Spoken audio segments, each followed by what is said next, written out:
Welcome back to ADHD Realities, the podcast where we explore all things ADHD and sexuality. I'm your host, Leanne Borneman, sexologist, certified sex therapist, and ADHD expert. And I am joined today with someone I'm ridiculously excited about. Neuroscientist, ADHDer, and the author of the ADHD User's Manual, Dr. Ludovico Amour di Chanaz. And I am so sorry if I butcher your name. But Dr. Ludovico blends hard science with real-life lived experience, and trust me, this convo is packed with those, oh, that's why I do that moments. So whether you're newly diagnosed, deep in your ADHD identity, journey, or just tired of being told that you just need to try harder, this episode is for you. Thank you for joining us today. I have the amazing Ludovico, and I am very, very nerdy and excited about our conversation today. But before we jump in, please introduce yourselves to all of our listeners today. Hi. Thank you first of all for having me here. So I'm Ludovico. I'm a neuroscientist and I also have ADHD. And I've started doing ADHD content online because I thought I'm in one of the unique positions to have access to neuroscience nerdy stuff, but also to have the lived experience. So I thought I would kind of try and blend them together. And I've recently published a book about ADHD, which is more or less the combination of what I've been doing on social media for the past 2 or 3 years. And here I am. Awesome. So excited. My nerd side, I'm so excited. So, because not only do you have ADHD, but this is your area, and you have also that extra layer of awesome education and information about the brain, can you start off by just giving us the insights of what ADHD is, like the cause of it? Maybe diving into the genetics versus the trauma, if you Oh will. gosh. Um, Starting off strong, are we? I am. So the ADHD, what it is, it's a different neurotype. It's a different brain structure that affects cognitive functions like memory, working memory, like other executive functions, emotional regulation, and these kind of stuff. It's the mechanisms that are behind the brain. It has nothing to do with personality.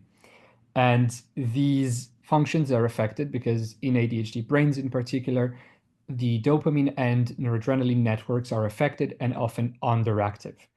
And this, the fact that dopamine networks are affected and create what we call ADHD symptoms, can come from a lot of stuff, like genetic origins. There are a lot of mutations that have been associated to ADHD, like mutations on dopamine receptors, serotonin receptors, and noradrenaline receptors, for example, or even mutations in things in the digestive system for the absorption of certain nutrients.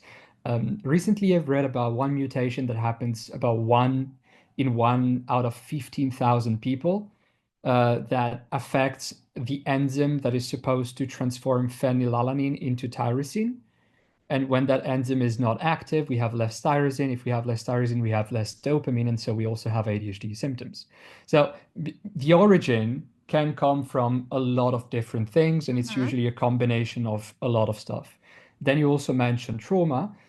Um, I did that which purposely. is, yeah, I know, which is one of the big topics. So trauma doesn't cause ADHD. It's not like you have a non-ADHD person, then they are traumatized and then they have ADHD. That doesn't happen.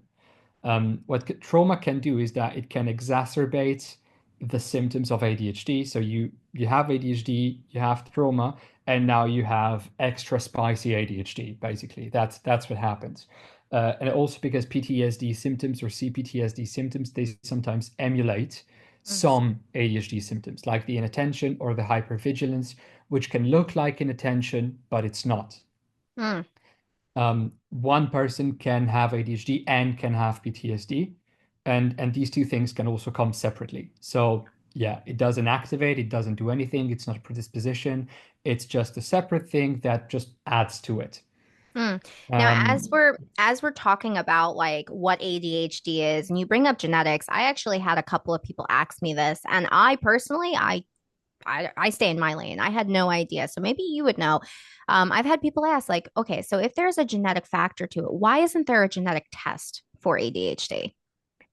so There are several reasons to this. The first one is because it's polygenic, Okay. which means that it's not just one single gene that will determine whether you have ADHD or not. It's more around a combination of 100 and the different mutations across these 100 genes. So testing for that is complicated because every single person with ADHD can have a different combination that leads to Mm, more or less the same result, fair. Okay. That makes total right? sense. Yeah. So it's complicated just purely in mathematical terms. But the other reason is because originally we diagnosed mental issues or neurodevelopmental troubles with behavioral outputs because these diagnoses started out in the 30s. Mm, So we didn't have EEG, we didn't have MRIs, we didn't have genetic tests. We just had observation of behavior. That was it. So it continued this way traditionally because the medical system is very slow to change, and also because it's way less costly. You yeah. are a doctor, you see someone, you ask some question, you give a questionnaire, all it costs is printing out the sheets of paper, and that's it. But if you have to do genetic testing, that costs a lot of money.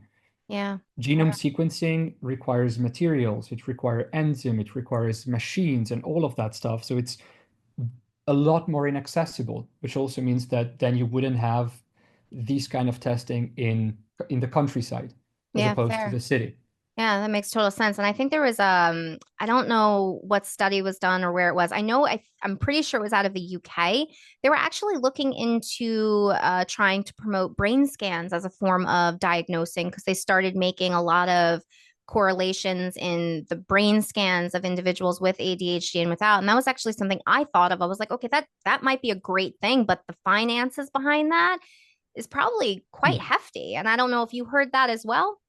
Yeah, so it's expensive as hell. Mm-hmm. I worked in neuroimaging, so I know this firsthand. The average, because we rent out MRI machines, not all labs have one, not all hospitals have one. So you rent out the time that you want to spend in the MRI machine. As researchers, we had to pay 400 euros for each hour that we wanted to have participants in an MRI machine. So it ends up being super, super expensive. I worked with people who had electrodes implanted in their heads. Each electrode costed around 5,000 euros, and they had between 18 and 20. So it's not something that you can do for a diagnosis. An MEG machine, which is some of the new promising studies that are coming out, but just the MEG machine costs around $300,000. Plus, you have to build a Faraday cage around it, which is, I think, a couple of millions. So it's not something that is accessible, right? Even doing a diagnosis this way, I think it's promising. I think it's great. It's just that it's super expensive. Yeah. And um, then here I'm going to delve into politics, right? But if we go into the public system, which exists in the UK and in most European countries, then that's great. That could happen. It's just the state would have to invest a lot to buy a lot more of these machines. Mm-hmm. And if you go through the private system, that means that assessments, instead of costing, I don't know, 400 bucks, they would suddenly cost 5,000. Yeah. And here in the US, like, don't even get me started on politics here, but Yeah. with the whole even how like the gold standard of diagnosing here is via a neuropsychologist. And most Yep. neuropsychologists aren't fully covered under insurance. And so if they even are, you're waiting like a year plus depending on the wait list. So the access to an actual diagnosis, like gold standard, is very hard. But yeah, we Yep. should want that because that would be ideal. And it really sucks when you think about it. Like, holy crap, the amount of hoops people have to go through to get a diagnosis. And then, yeah, maybe people are being misdiagnosed because of the trauma piece. If people aren't staying in their lanes and they're not assessing trauma on top of other things, you may misdiagnose. So it kind of then goes back to treating, I guess, the symptoms. Because that's kind of where I'm at. Like, I refuse to diagnose. I stay in my lane. Like, but I have an ADHD lens. I look at a person, and if I hear, oh, you might be having executive functioning deficits, cool. Let's just treat it as if ADHD. There's no harm in that, right? No. Like, there's more harm treating someone neurotypically and using interventions if that's not actually where their brain is, right? Like, Yep. yeah. Yeah, I agree. And also, I mean, the goal of all of this is that people they get to get better and they get to have a life. So at the end of the day, diagnosing through symptoms is not that bad of a thing because it's mostly accurate. Mm-hmm. And for the effort it would take to go into biomarkers compared to the advantage they would take to diagnose these things, because also there's always exceptions, it's not worth it at the moment as a trade-off. Yeah. So I Yeah. think that's why we're still going through behavior. The problem is that then the medical system, which is a whole other debate, is overwhelmed by a Yeah. lot of stuff, right? Yeah. You Yeah. have doctors in the UK, 50% of doctors meet the criteria for burnout and depression. Wow. And you're neurodivergent, you enter into that system where 1 out of 2 doctors are burned out. And what happens? That your needs are not being met, that you're not being listened to because someone who's in a burnout is also not in a position to do that. Mm-hmm. It's all, interconnected, and it's very difficult to navigate that. And I'm aware that there's a lot of medical mistreatment. So yeah, it's complicated. Yeah, needless to say, yes, 100%. And I think this kind of goes into my next thought is okay, so you get the diagnosis. I've noticed a trend that people get their diagnosis, at least here in the US for the most part, and they don't really get to know what ADHD is, and then more importantly, how ADHD presents within them. And I think this is something you outline very nicely in your book, and I'd love you to talk a little bit more. You talk about like ADHD and identity, grieving and acceptance. Can you talk a little bit more about that? Yeah, there's a very particular way of grieving when it's about neurodivergence and a diagnosis, because it enters into something that is deeply personal. When Mm, we grieve a loss, the loss of it's not that eventually it goes away, it's that eventually we get distracted. Eventually we see other things around us. Even if we grieve the loss of a person important to us or anything, eventually life takes over. But with a diagnosis, that's not the case, because it stays with you yeah. every day and it's not going to go away ever. So the grieving process is very intense. Uh, the way I experienced it was that up until the diagnosis, I had the little voice in my head that was telling me, if you just finish this, it's going to be okay. And this could have been the bachelor's, my master's, my homework, my whatever. If you Yeah. just finish this, it's going to be okay because you're normal, you're just struggling now. When the diagnosis comes, there's this kind of certainty that there isn't an until, there isn't Mhm. something that you can get to that will make it all go away. It's that there's a different road entirely that you have to take. And that is a big grieving process because it's about all the things that you thought you could do, but you realize that maybe it's more difficult.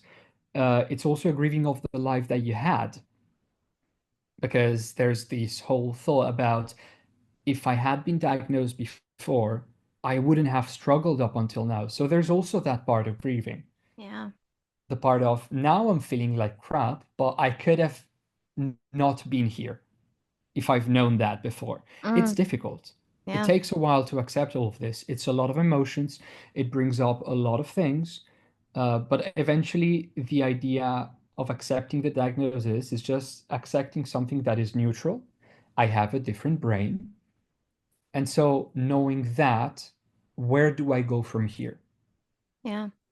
Yeah. And as That's you were the idea. speaking about that, that rang true to me. I'm a late diagnosed as well. I think a lot of my clients and just people I've met in general are usually late diagnosed, at least for my generation as well. And when you were talking about that, that really is something that resonated with me because I did the same thing in my college. I was like, okay, it's just like a moment in time. Like I'll be fine after this. And I had a child and I was like, okay, toddlerhood, I'll be fine after this. And then when I got my diagnosis, I was like, oh shit, no. This this is something I have to figure out like what's going on. And I think that's also something a lot of clients and people I work with come to therapy, thinking coaching is the answer to getting to that place of I'm going to be fine because I cured it or I fixed it or I got over it. And I like related a lot more like chronic pain. Like you have chronic pain, you're going to have days where you're good, you're going to have your flare ups. And it's about like, how do you give yourself grace during those flare up days, not adding more shame to the experience that you had a flare up day. Like how we even perceive our quote bad days is really going to determine Hmm. how we feel and how our brains are reacting also in the moment to our experiences. And I like to say it's a clusterfuck. It really is. Yeah. But if you can accept, and part of that acceptance is breathing and have self compassion, you can feel more empowered within the clusterfuck when the clusterfuck comes Yeah. up. That's why it's one of my favorite chapters because I'm like, you have to get through this before Yeah. you read the rest Yeah. because there's no going around this, Yeah. unfortunately. Yeah, the only way is through. And it's not about fixing this so that you can live. It's about learning to live while having this, Yeah. which That's a is powerful very statement. Yeah. different. Yeah, no. And that's interesting because as you're talking about all this, I think about, the burnout, right? The Mhm. masking through your whole life up until this point, and what does that have effects on? And I know you talk a little bit about that also in your book. So if you Yep. want to also give some insight there, because I think that really goes hand in hand to what we're talking about right now. Yeah, so the burnout, I've talked with Claire Ashley, which is a doctor specialized in burnout, and we've actually went big back and forth together with how it expresses itself in ADHD. And people with ADHD, they cycle through burnout faster. Mm, Because burnout has these 5 stages. The first one being the honeymoon phase, where we take on a lot of things, we say yes to everything, and then we get burned out because actually it was too much and it was way more than we can handle. And this happens because of many things. We're a lot more likely to do this with ADHD because we can't prioritize and organize. So we say yes to everything because everything is a priority. We mm. get excited and we're impulsive. So we say yes to everything without necessarily thinking about it. I'm Uh, so but then guilty it's of this.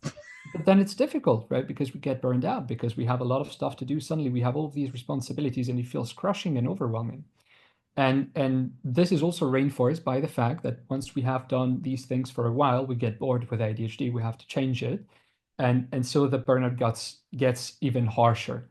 So we get through these cycles and then we get excited about new things and it goes on again and again and again.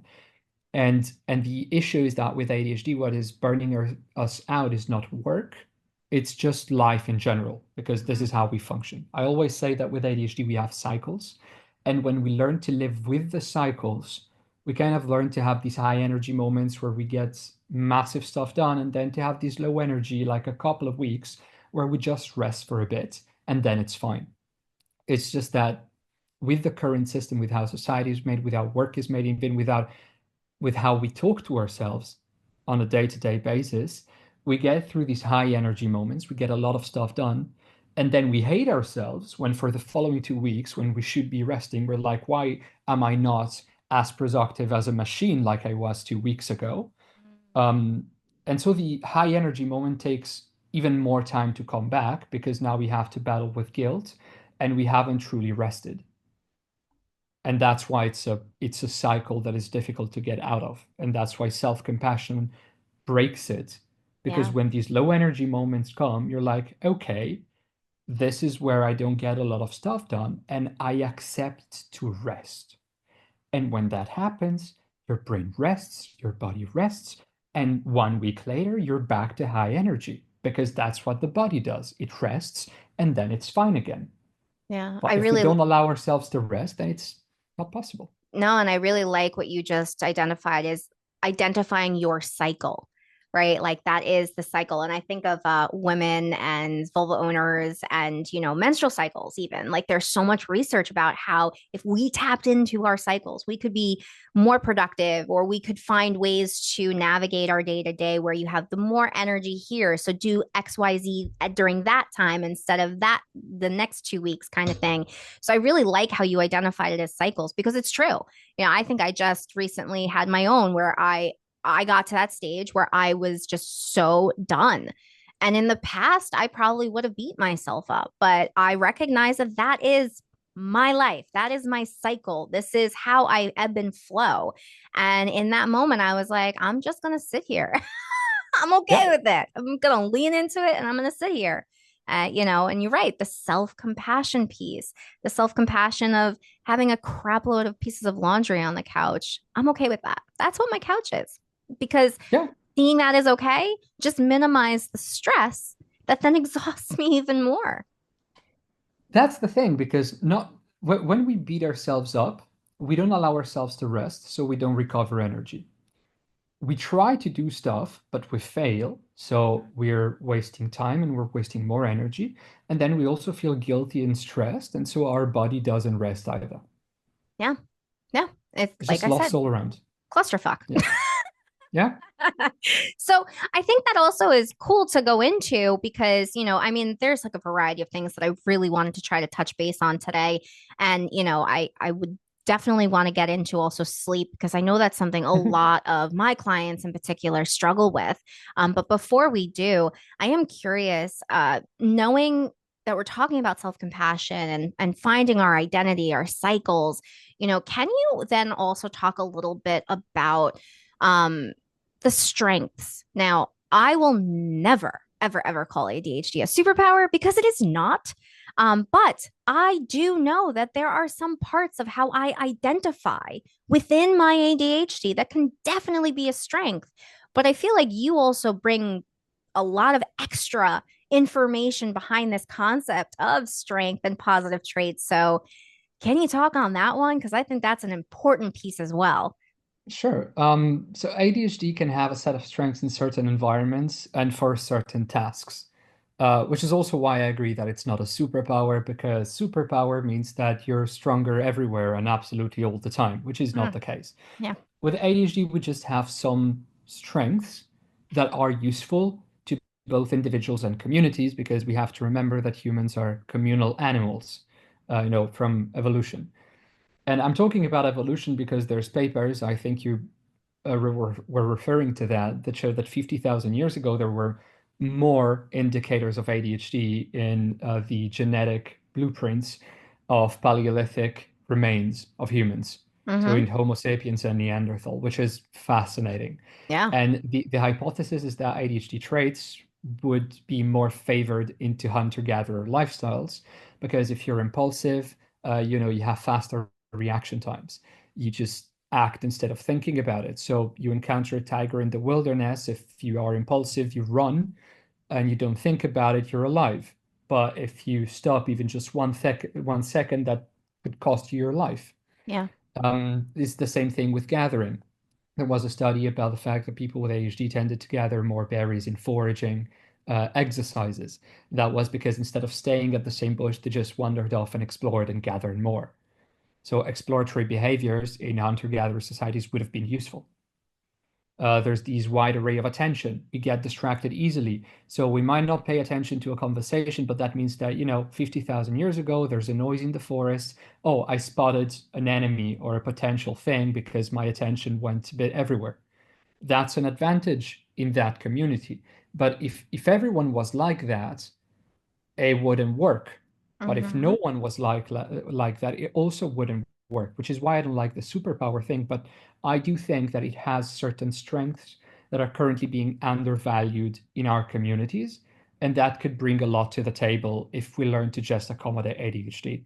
Because my take is that ADHD can shine with the right accommodations and the right support. 100%. And I really I wrote that as you were talking about it because what you're talking about is that the environment becomes key for people in general to determine then, is this a strength or is this something I should be guilty about or that I suck at, right? Yeah. And that I mean that speaks volume, the accommodation piece. And I always say it all the time, like there's no harm in creating changes to accommodate neurodivergent brains, but there is a lot of harm by treating and having a shitload of expectations for just neurotypical. And when I say neurotypical, I'm talking about using that great old executive functioning with no deficits.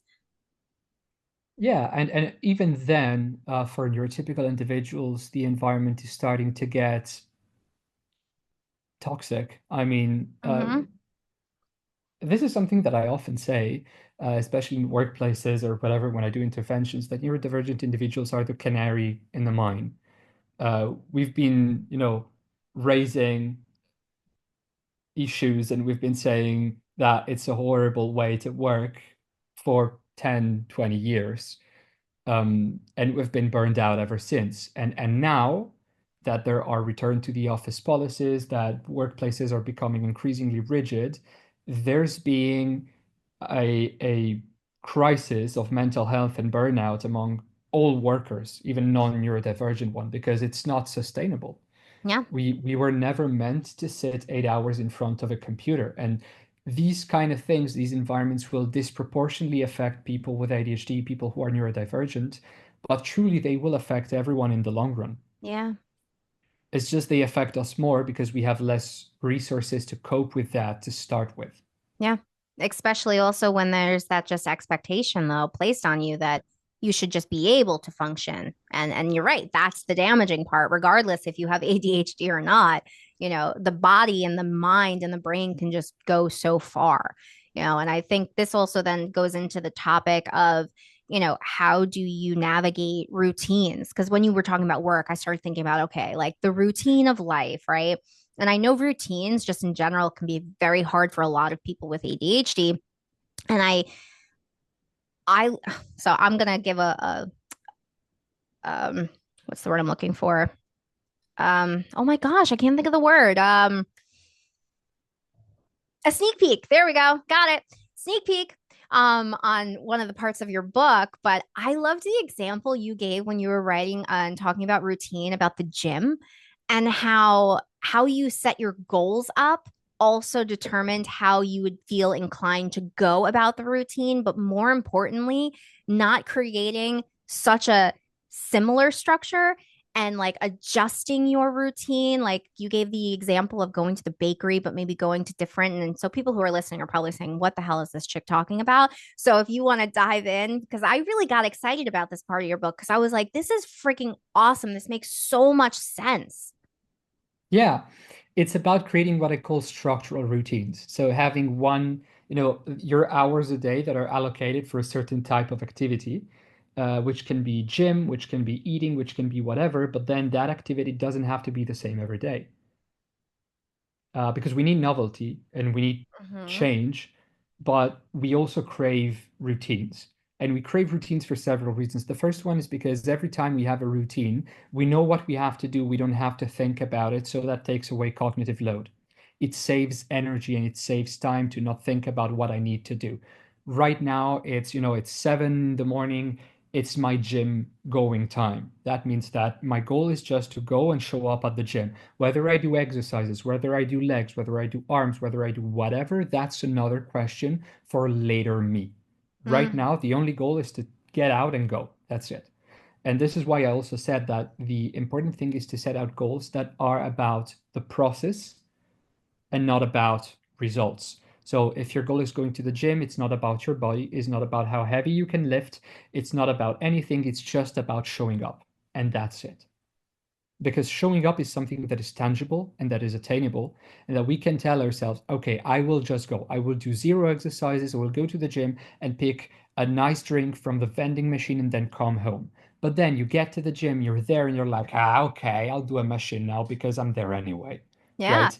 It's easier to maintain something or to do something that is attainable and that is realistic rather than setting crazy goals. And this is also because what if your goal is to have, the most amazing muscle body ever? You go to the gym every day, then one day you have that body, then what? You've lost your motivation now Mm, because you've attained the goal. So why would you go again? yeah, And fair. so the motivation it goes, Mm-hmm. if And the I goal is also showing up, that's it. Yeah, and I also think too, because like I hate the gym. I hate it. I'm more of a Pilates kind of gal because that actually spikes my interest because there's always something different. I'm always using different parts of my body, and I found that novelty, and I was like, oh, it's not that I don't like to exercise. It's just it was not set up for my success. But Yeah, the idea of even so much as so is like you're talking about having that end result. I think of the idea of like the tasks and not being able to prioritize and plan properly. So seeing that just as like the messy room, right? Like you're not even consciously understanding that you saying, I'm going to go to the gym and do this, this, and this. Your brain already knows exactly all of the shit you have to do. And that can be very overwhelming. And that in it itself is sometimes. creates the paralysis or whatever you want to call it that you're not then going to get to the gym. So I think that's great. But my question becomes for you is how do people really believe that, right? Like, because there are people out there that will say, okay, cool. Like, yeah, I'll minimize that. And I'll just say, I'm just going to show up. But like, how do people really tap in to believe that? Because I know that can be very hard where you can just try to say something, But then what are you really deep down expecting? It's um it's an active process. It's Mm, something that has to be consolidated. It takes effort. It's not something that comes on its own. Um, with my partner, we've worked on trying to get motivated by the process for years mm, before it's starting becoming something natural. When we went to the gym, we started this and we said, okay, we won't go for anything else than just going. Like the goal is going, that's it. It took 4 months before it became a habit. mm. Yeah.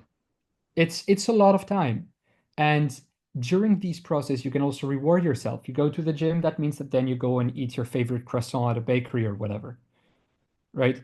It's putting setting yourself up for success. And this is also something that I say in my book, like there's no medal for who suffers the most. Yeah. There's there's no interest in doing that to yourself just for free. Make your life as easy as possible and invest your energy and your resources in the places that actually will make a difference in the long run. So if your goal is doing physical activity 60 seconds a day, that's enough. Mm, yeah. And That's so it. Just doing that. That's it. There's no other goal. There's no secondary objective. There's just one, which is doing the thing. yeah. And I really like that you pointed that out because I think that is the big issue a lot of us. And I say us because I've been there and I still have my moments for sure. Is this idea of it's going to be quick. It's going to be a quick fix and it's not. It really isn't. It's trial and error and breaking it up. And again, it goes back to what you just talked about, the self-compassion and acceptance. And that's why indeed, this is one of the reasons I love your book is because you lay the foundation of kind of like the step by step of how you get to that whatever end goal may be for whomever is reading the book, right? Yeah. Like you really need to follow the process. You can't cut corners. And if you're No. cutting corners, you're just going to harm yourself. You're going to lead back into the burnout, to the shame, to the guilt, to the comparison. And it just, again, it's the theme of today. It's a clusterfuck that you just, Yeah. you have to kind of unlearn. Growth is painfully slow. Yeah. And I think this is what is most frustrating for a lot of people with ADHD is that we would like, if we know what we have to do, we would like to have all the results right now, but that's not possible. And that's frustrating. Yeah. And it's just getting to the place of acceptance where the only thing that I can do right now is the next step. And that's it. Mm, yeah. And also something that I say a lot, I'm not sure how many times I wrote in the book, but it's if it's something worth doing, do it badly. Hmm. If your challenge is brushing your teeth, you can brush your teeth 10 seconds or right before a meal or at 2 in the morning if you remember at 2 in the morning. Like it doesn't matter. You don't have to do it perfectly. Do it badly because do something done badly like brushing your teeth Mm-hmm. is better than not at all. Yeah. It's the same with eating. It's the same with drinking. Do it badly. Allow yourself to do it badly. No one is watching you. Yeah. And it's funny you say that because I'll self-disclose right now. I'm going and trying to get back into the gym just to build some muscle, get myself a space of energy. I've already determined I don't like cardio. It's not my thing. So I'm pushing it to the side. I don't care. But Yeah. this idea of going and lifting weights started to become overwhelming to me. And my husband said to me, who's also an ADHDer, he's like, babe, like going is better than not going. And Yeah. I was like, oh, yeah, right. And he's like, you're doing it. And that's all that matters. Even if it's 2 minutes, even if it's 3 minutes, even if you walk through the door and you lift a dumbbell and say, fuck it, I'm done for the day, you did something different. And I was like, yeah. And here I am. I work with people all the time with ADHD. That's how easy it is to fall back into the traps of our mind and how our just mind works. And again, it's I have to say, it is an ongoing process for life. Oh But yeah. again, that self-compassion piece that you were talking about, if you have it, you can support yourself in a different way. Yeah. I mean, I've written the damn book, and some days I'm like, oh, how come can I do nothing today? Dumb brain. And then I'm like, come on, man. I mean, that's literally the foundation of the whole thing you wrote.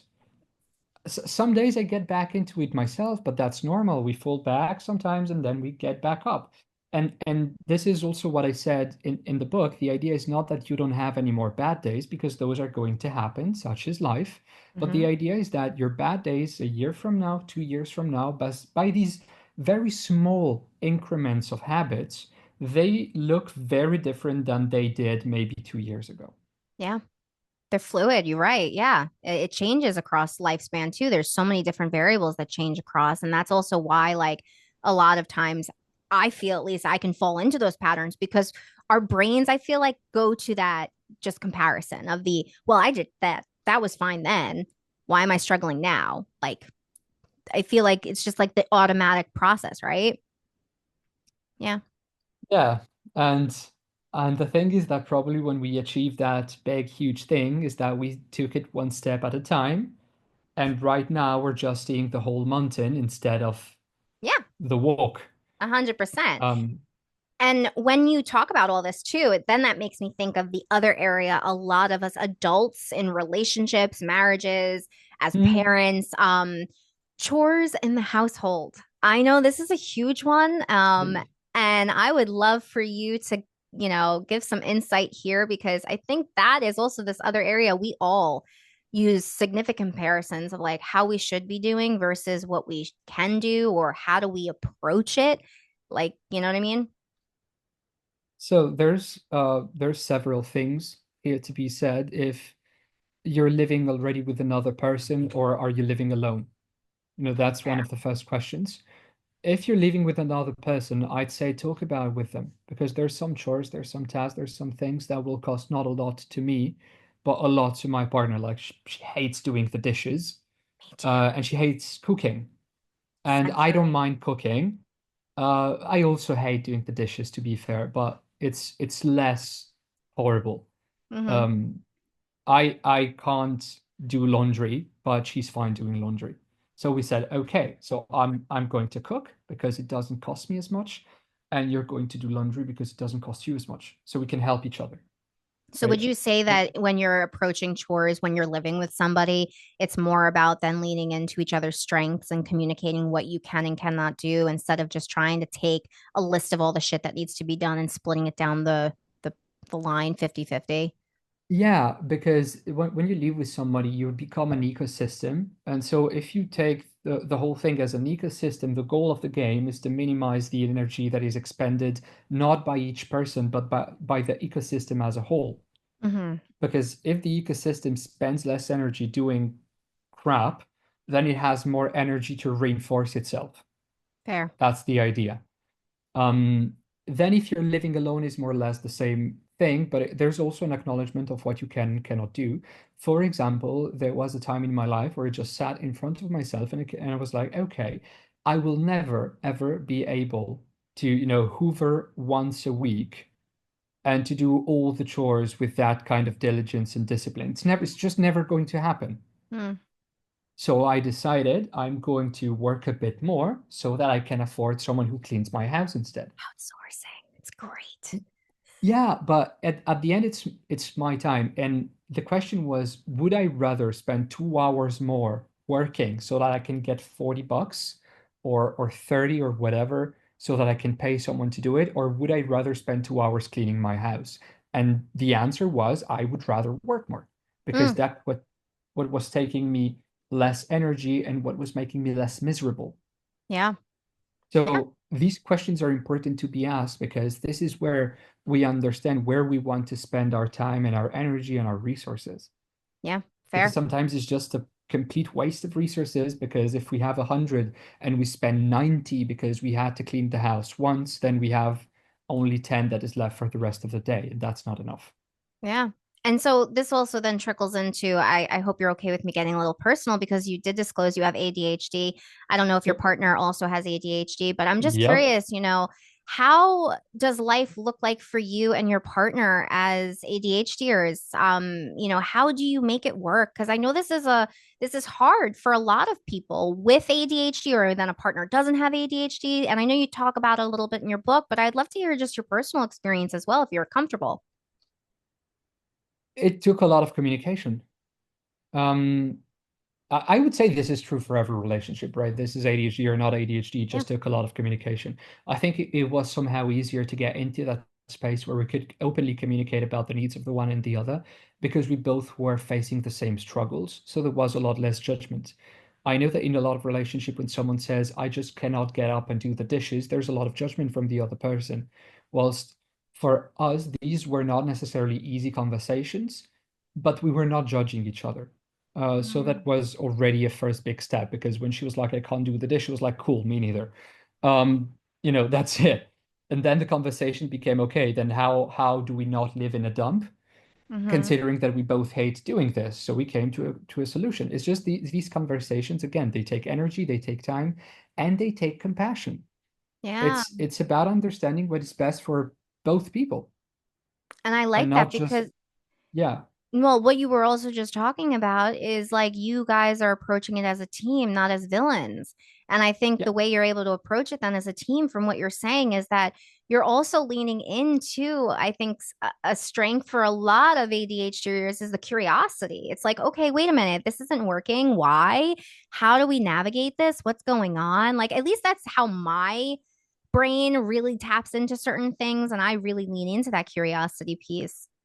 right. There's also, I think, a fair amount. There's been, emotional dysregulation, so there's been a fair amount of fights Mm, over the course of history. Mental health struggles, physical health struggles, because that also comes with ADHD. So yeah.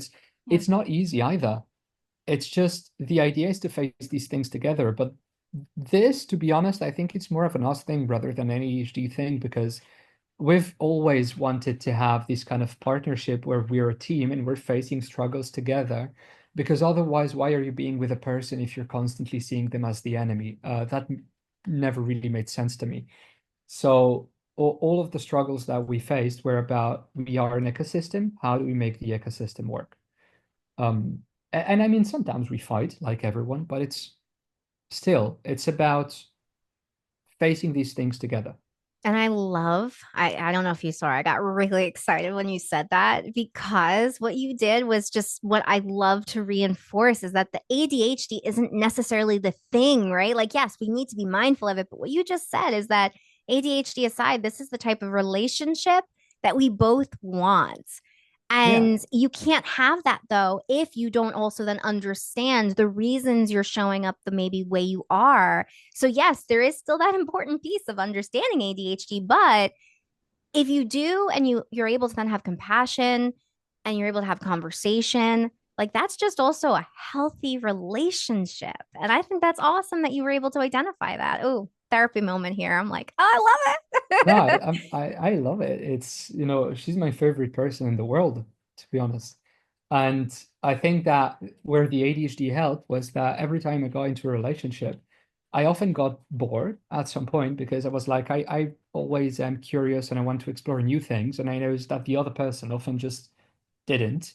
Hmm. And I was like, okay, so there's nothing more here. That's difficult. Where Yeah. the ADHD helped in our relationship is that we both kind of have this curiosity of always trying to, wanting to learn new stuff. So when I'm coming, home or to the table, I'm like, oh, I learned this cool thing today. The answer is, oh, tell me more about it. I'm curious. It's not, come on, you're still doing something new, but you haven't finished your project, right? There, it's not criticism, Yeah. it's curiosity and passion.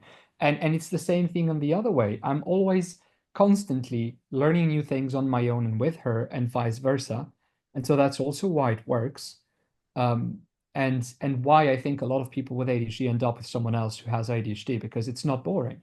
Yeah. So this is where the ADHD interacts with the relationship. But the before that, there was still the nucleus, which is the willingness to construct something that was solid. Yeah. Yeah, yeah. Oh, wow. That was beautiful. I love that. I love that. Love that.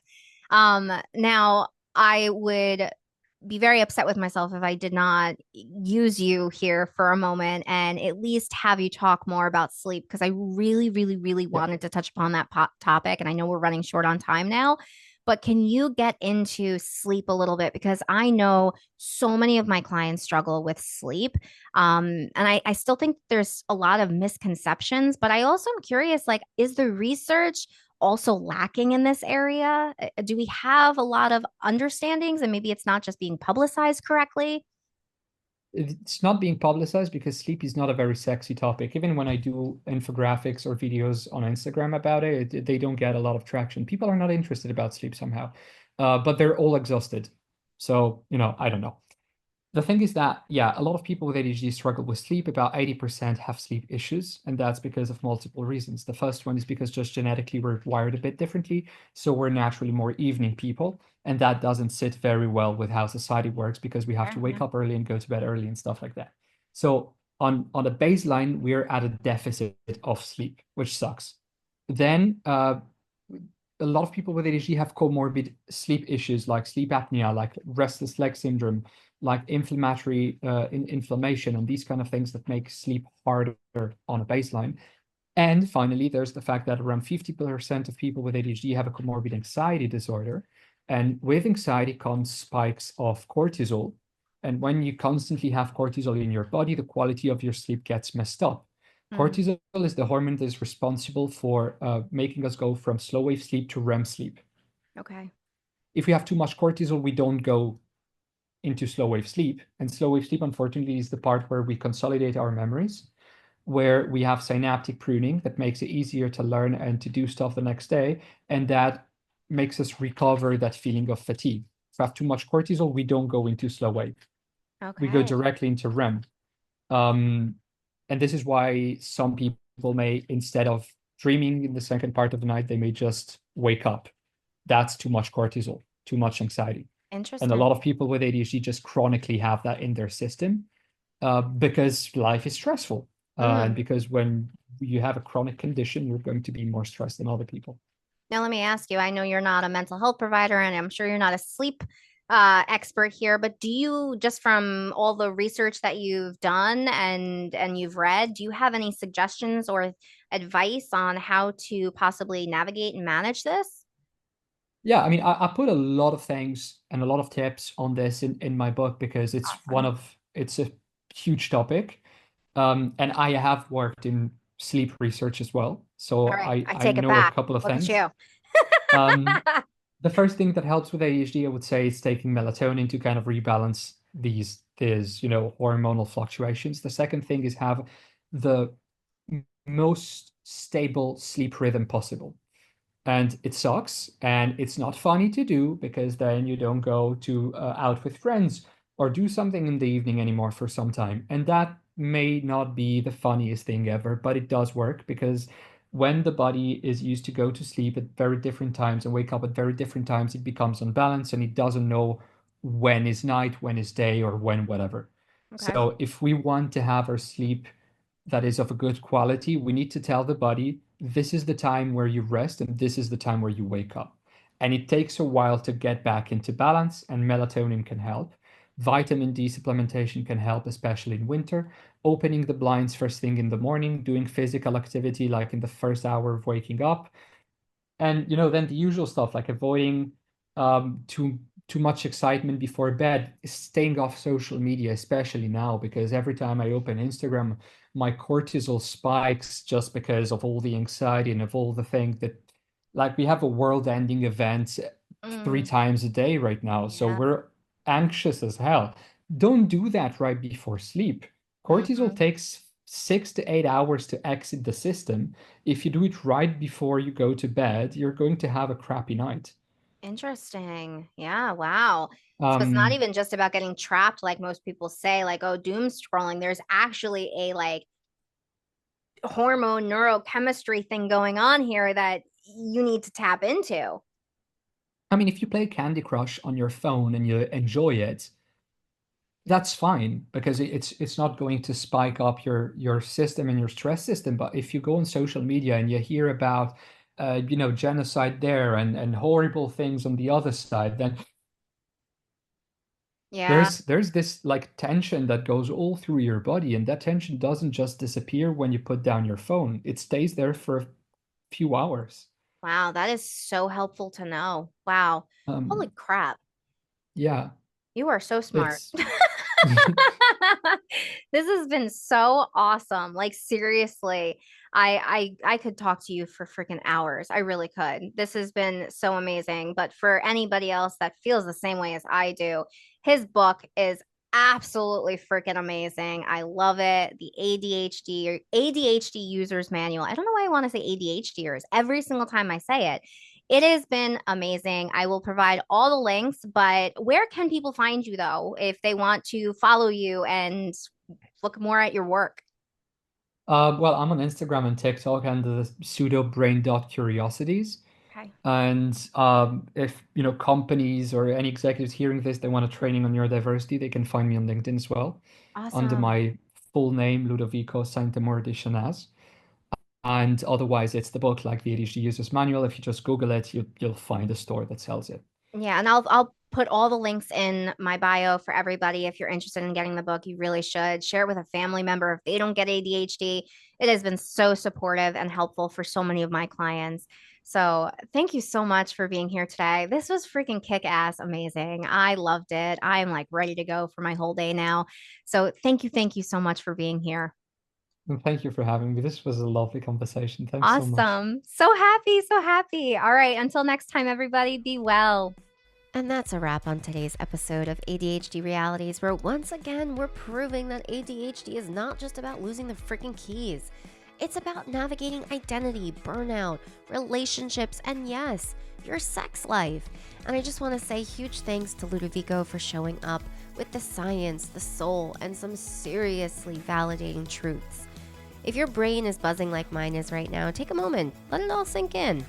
Because these conversations, they matter. And if today's episode hit home, or even gave you maybe a new language to explain why maybe routines suck and intimacy feels complicated, share it with a friend, a partner, and even your therapist if you feel it could help. Let's keep normalizing the realities of ADHD. And until next time, be kind to that brain of yours. And remember, it's not about fixing yourself. It's about finding approaches that work with your brain and not against it, all to set yourselves up for success in your environments, relationship, and sex.